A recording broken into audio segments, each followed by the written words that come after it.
Oggi andiamo al quarto sermone della nostra serie. Penso che devo cominciare per le domande semplici. Qual è la lettera che stiamo a studiare? Prima Pietro, buono.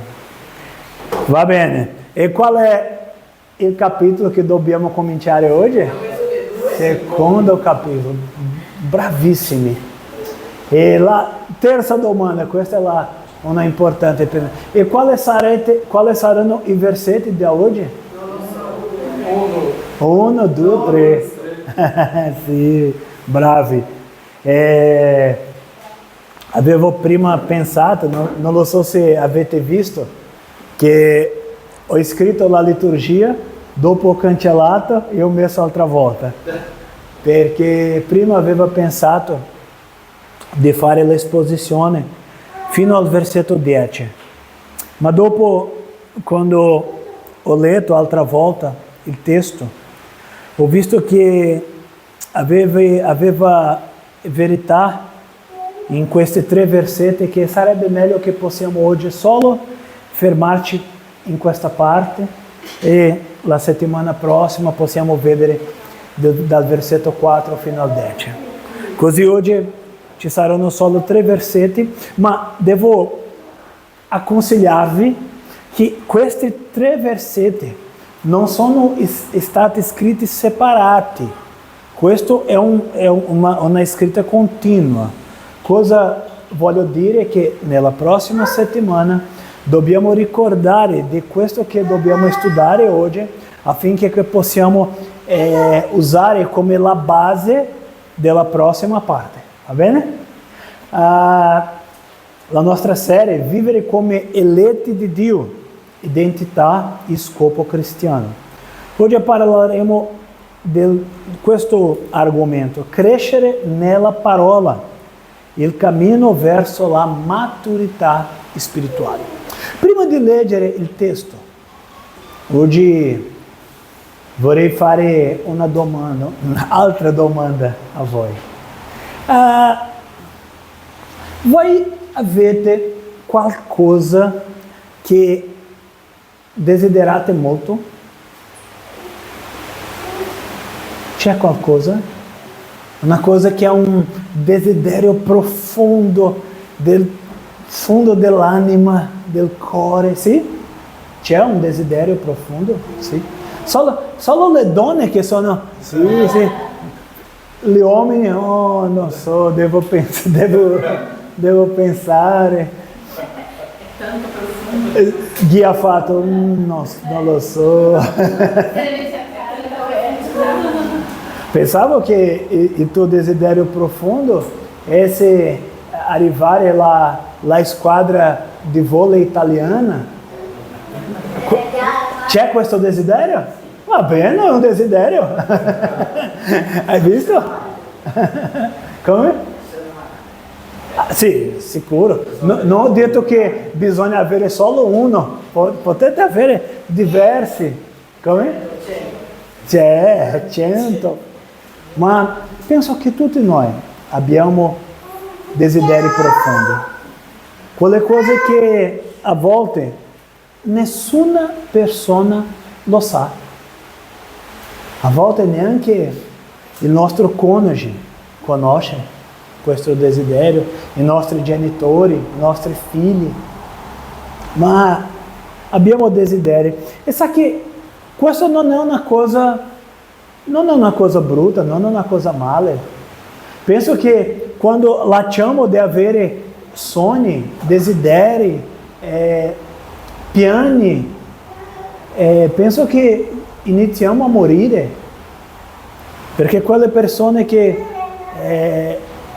non vogliono più vivere non hanno sogni, non hanno desideri. Così questo è una cosa giusta, normale, certa. E questo testo che studieremo oggi parla anche di un desiderio. Leggiamo il testo della parola del Signore. Dice così: Prima di Pietro capitolo 2, dal versetto 1 al 3. Sbarazzandovi di ogni cattiveria, di ogni frode, dell'ipocrisia, dell'invidia e di ogni maldicenza. Tranquillo. Può mettersi in piedi. No? Come bambini appena nati, desiderate il puro latte spirituale, perché con esso cresciate per la salvezza. Se davvero avete gustato che il Signore è buono. Preghiamo ancora una volta. Signore, grazie per la tua santa parola. Grazie, Signore, perché possiamo studiare questa parola, perché questa parola è stata davanti a noi. Questa parola è santa, è totalmente giusta, è totalmente vera. Ma, Signore, abbiamo bisogno dello Spirito Santo per capire questa parola. Abbiamo bisogno dello Spirito Santo per imparare, per vivere questa parola, questa santa parola. E per questo chiediamo al Signore che possa insegnarci questa parola stamattina. Questa è la nostra preghiera, nel nome di Gesù. Amen. Fratelli, come ho detto, questo è il quarto sermone di questa serie e abbiamo già esplorato questa ricca lettera. Come abbiamo detto, abbiamo studiato solo il primo capitolo e quante verità, quante cose importanti che abbiamo imparato. Come dobbiamo ricordare sempre che Pietro ha scritto questa lettera per insegnare come vivere una vita cristiana in mezzo alle difficoltà. E questo è bello in questa lettera, perché penso che tutti noi affrontiamo difficoltà. Oppure no? C'è qualcuno che non affronta difficoltà? Tutti noi affrontiamo. Adesso posso dire a tutti noi, principalmente coloro che escono da un paese, che arrivano dove si parla altra lingua, altra cultura, altro clima. Tutti noi affrontiamo difficoltà ogni giorno.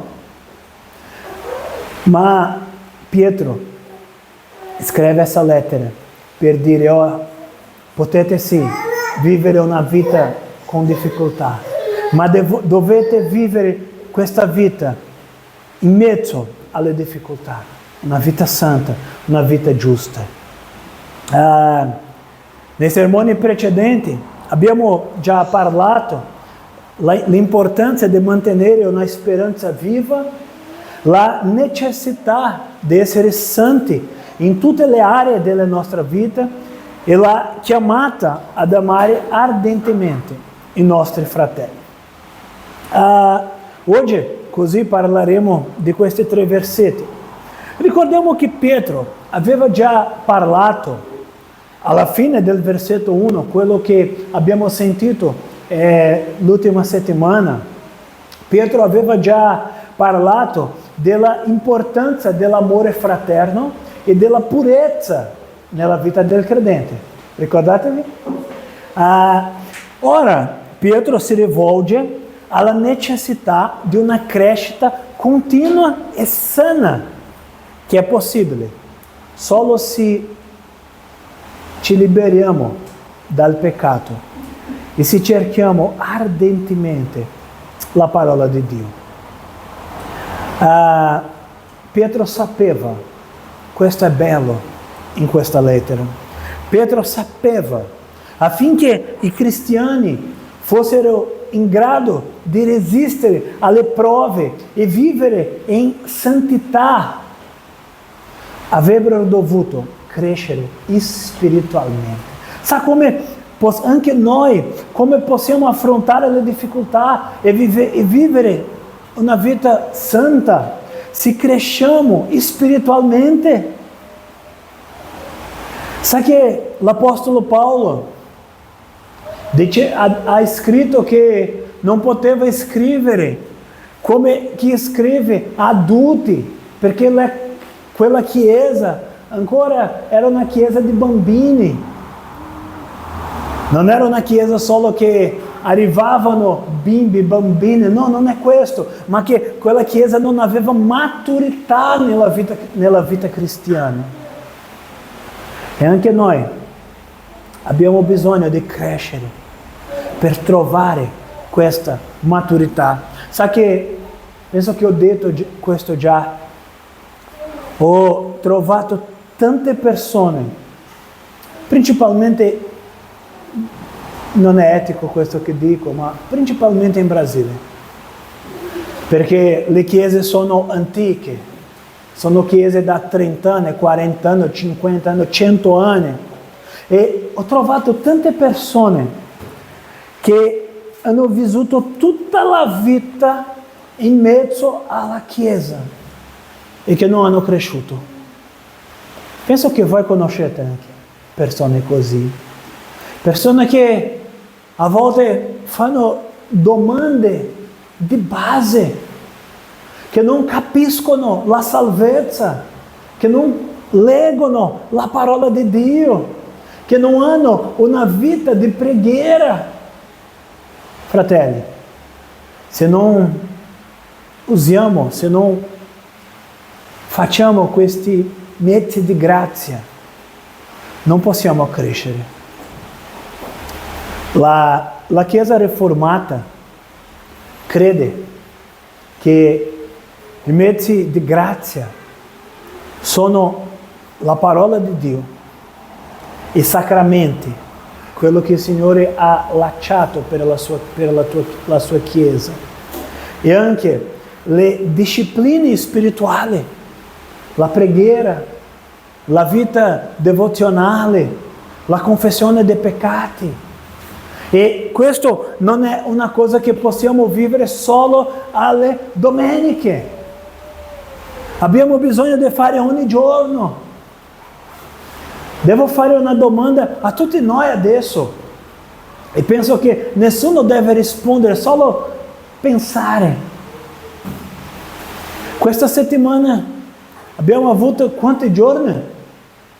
7, come tutte le altre settimane. Quante volte abbiamo aperto la parola di Dio? Dobbiamo rispondere a questa domanda.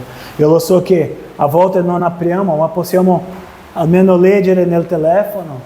Sa che è importante, è bravo, è giusto che possiamo leggere libri di cristiani, che possiamo sentire predicazione delle grandi teologi, possiamo sentire, noi che sentiamo in portoghese, il pastore Hernandes, Augusto Nicodemos, Emílio Garofalo, possiamo sentire questi pastori, ma fratelli, non possiamo cambiare l'importanza di leggere la parola di Dio.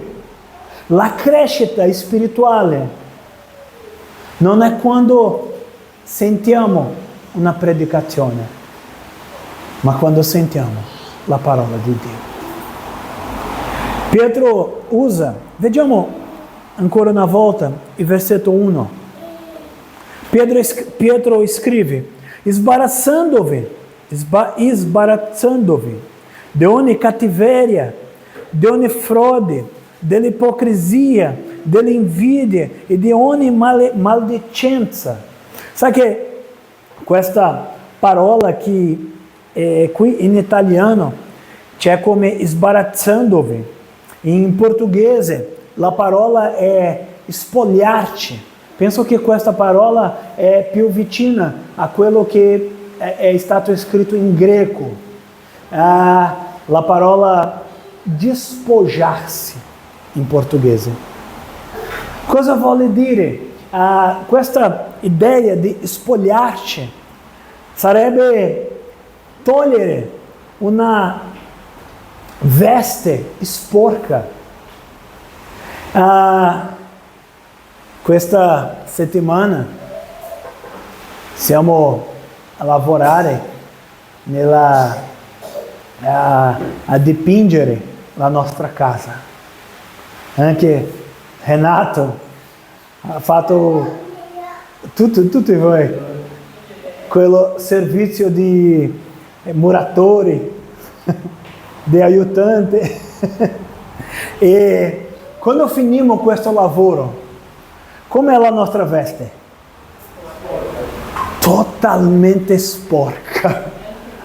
A volte, anche noi, ma noi non possiamo cambiare il nostro corpo, possiamo cambiare solo la veste. Cal quando sa a correre, come arriva la veste, mamma mia, bagnata, sudata, sporca. Quella veste per noi promuove difficoltà per tante cose. Non ci sentiamo bene. Quello non fa bene per noi. E sa che in quello tempo, ricordatevi che qual era la veste che gli uomini usavano? Quella veste come chiama quella veste delle donne? Vestito. Sì, è una gonna o come un vestito, una gonna o un abito. E gli uomini usavano anche questa veste. E quando avevano bisogno di correre, a volte avevano bisogno di prendere la parte più bassa per correre più velocemente. E sa che questa veste, per quello che Paolo scrive di cingere le vesti, ma questa veste che tante volte è sporca, dobbiamo rimosse dalla nostra vita, come quando abbiamo finito un lavoro, quando abbiamo finito un esercizio, dobbiamo togliere questa veste. E quali sono queste vesti? Vediamo cosa dice l'Apostolo Pietro. Sbarazzandovi di ogni cattiveria. Questa parola cattiveria, anche in portoghese troviamo malizia. E anche di ogni frode. Questi sono atteggiamenti che mostrano un'intenzione di danneggiare il prossimo, sia apertamente, sia di modo ascolto. Adesso non viene la parola. Sono atteggiamenti che creano male. Cos'è la malizia? Quello pensiero male, quella volontà di promuovere cose male. Cos'è la frode? La stessa cosa. Quando promuoviamo questo nelle altre, il nostro cuore è pieno di malizia. Ma anche Pietro dice altre cose che dobbiamo togliere. Anche delle ipocrisia, delle invidie. Voi capiscono queste parole? Ipocrisia è uguale, invidia, inveja. Dobbiamo anche togliere questi sentimenti, sabe? Perché l'ipocrisia, l'invidia riflette un cuore che finge essere ciò che non è. Quando siamo persone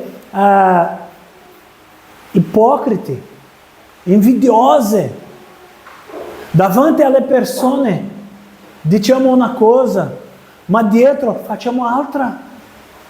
Siamo due persone diverse. Anche dobbiamo togliere questa veste. E fratelli, penso io che il peggiore atteggiamento è questo ultimo che Pietro dice, la maldicenza. E penso che questo sia l'atteggiamento che più distrugge i rapporti. Maldicenza. Quando parliamo cose brutte, quando non abbiamo amore nelle nostre parole, anche quando approfittiamo che qualche persona non è tra di noi e parliamo di quelle persone, parliamo male, parliamo cose brutte. Questo è un atteggiamento terribile, la maldicenza. Sa perché? Perché una persona che è maldicente non può avere fiducia degli altri. Come possiamo avere fiducia in una persona maldicente? Sa che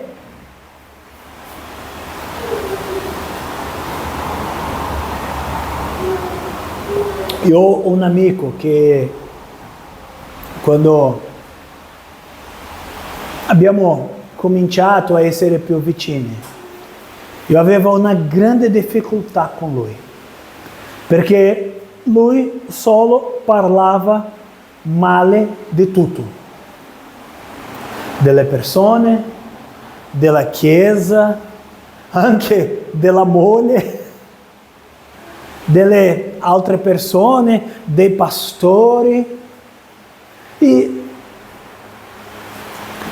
E a volte all'inizio io provavo a dire a lui, no, non è così, questo non è tutto verità, deve riflettere meglio. E sempre, chiaro, lui aveva molte risposte.